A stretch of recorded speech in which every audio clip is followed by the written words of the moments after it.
Welcome to 92 game flash. I am Rizwan Ahmad.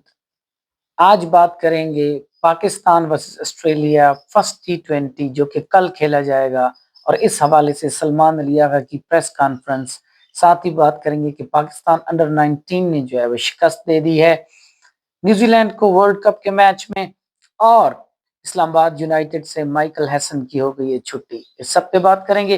मगर उससे पहले अगर आपने हमारे चैनल को सब्सक्राइब नहीं किया तो हमारे चैनल को सब्सक्राइब करें, बेल आइकन को प्रेस करें, हमारी वीडियो अच्छी लगे तो उसको शेयर जरूर करें। तो बात करेंगे जनाब, सलमान अली आगा ने प्रेस कॉन्फ्रेंस की है और उनने इस एतमाद का इजहार किया है कि जो 15 मेंबर स्क्वाड उनके पास ऑस्ट्रेलिया के खिलाफ सीरीज या वर्ल्ड कप में है, उस पर वो भरपूर यकीन रखते हैं। तेज के खेलने के हवाले से एक सवाल के जवाब में उन्होंने कहा कि जो सिचुएशन है उसके मुताबिक खेलते हैं।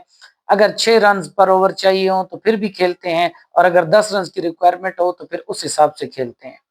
सीनियर प्लेयर्स के हवाले से जो है एक क्वेश्चन किया तो उसके हवाले से उन्होंने जवाब दिया कि डेफिनेटली जो सीनियर प्लेयर्स हैं उनका टीम में होना उनके लिए जो है वो बहुत बड़ा बूस्टअप है, क्योंकि जब प्रेशर मैचेस आते हैं तो जो सीनियर प्लेयर्स होते हैं जिन्होंने पहले इन सर्कमस्टांसेस में खेला हुआ होता है तो वो बेहतर तौर पर जो है वो रिएक्ट करते हैं। बाबर आजम के मतलब सवाल पर उन्होंने कहा कि बाबर आजम अगर बिग बैश में कोई बुरी परफॉर्मेंस देकर आए हैं आपके नजदीक तो पाकिस्तानी क्रिकेट टीम का उससे कोई कंसर्न नहीं है। जो रोल हम चाहते हैं कि बाबर आजम जो है वो प्ले करें वो हमारे लिए कर रहे हैं और हम उससे काफी मुतमईन हैं। लिहाजा जो बिग बैश की परफॉर्मेंस है उसके ऊपर अगर कोई भी आप क्वेश्चन कर रहे हैं तो उसको हम जिसको मैं टेक नहीं करूंगा। मुझे पाकिस्तानी क्रिकेट टीम जो है उससे जो है उसके मसाइल को देखना है, और अगर उसको देखा जाए तो बाबर आजम जो है वो हमारे मेयार पर जो हम चाह रहे हैं जॉब उसके ऊपर वो फिट आ रहे हैं। मजीद उन्होंने कहा कि पाकिस्तान के पास बेस्ट प्लेयर हैं और हमने एक प्लान किया हुआ है। उस्मान तारिक के हवाले से उनका कहना था कि उस्मान तारिक एक बहुत बड़ा एसेट है और हमने उनके लिए प्लान कर रखा है, और अगर चीजें प्लान के मुताबिक एग्जीक्यूट हुई तो रिजल्ट बहुत बेहतर आप लोगों के सामने आएगा। तो इस तरीके से उन्होंने जो है भरपूर कॉन्फिडेंस शो किया, बेहतरीन बॉडी लैंग्वेज थी और बड़े बेहतरीन अंदाज से उन्होंने आई टू आई कांटेक्ट करके जो साफियों को जवाब दिया।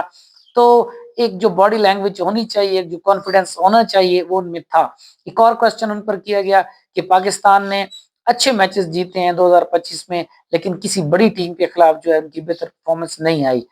तो क्या पाकिस्तान बड़ी टीम्स के खिलाफ आगे परफॉर्मेंस दे पाएगा? तो इस सवाल के जवाब में उन्होंने कहा कि T20 में कोई बड़ी या छोटी टीम नहीं होती।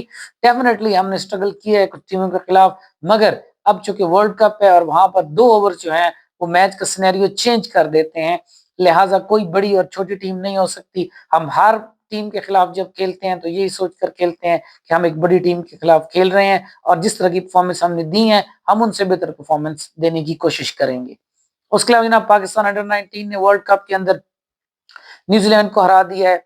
गो के पाकिस्तान को इंग्लैंड के हाथों शिकस्त हुई, लेकिन ग्रुप मैचेस में अगर न्यूजीलैंड को पाकिस्तान ने हराया है तो ये बहुत बड़ा बूस्टअप है, और इससे पाकिस्तान का वर्ल्ड का सफर जो है वर्ल्ड कप का जो सफर है वो बहुत आसान होगा, क्योंकि एक तो पाकिस्तान ने एक बड़ी टीम को हराया है और पाकिस्तानी बॉलर्स ने न्यूजीलैंड को 110 के ऊपर जो है वो आउट कर दिया, फिर बासानी 2 विकेट के नुकसान पर इस टारगेट को चेज किया। तो ये एक कॉन्फिडेंस बिल्डअप मैच था पाकिस्तान के लिए, जिसमें पाकिस्तान ने बहुत ही जबरदस्त परफॉर्मेंस दी है।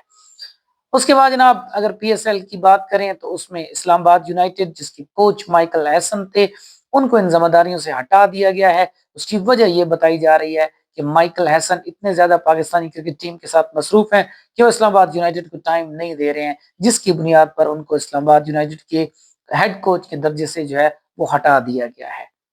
तो और इसके अलावा अगर बांग्लादेश की बात की जाए तो बांग्लादेश जो है वो उसने अपना प्रोटेस्ट रिकॉर्ड करवाया है। प्रेस कॉन्फ्रेंस हुई है बहुत बड़ी बांग्लादेश के अंदर, जिसमें जो है वो बड़ी हार्ड टाक हुई है, जो साफियों को रोका गया है और साफियों ने जो है वो अलामती तौर पर इसके ऊपर एहतजाज भी किया है। ये होंगी जनाब आज की खबरें। तो मिलते हैं नेक्स्ट वीडियो में, एंड टिल देन अल्लाह।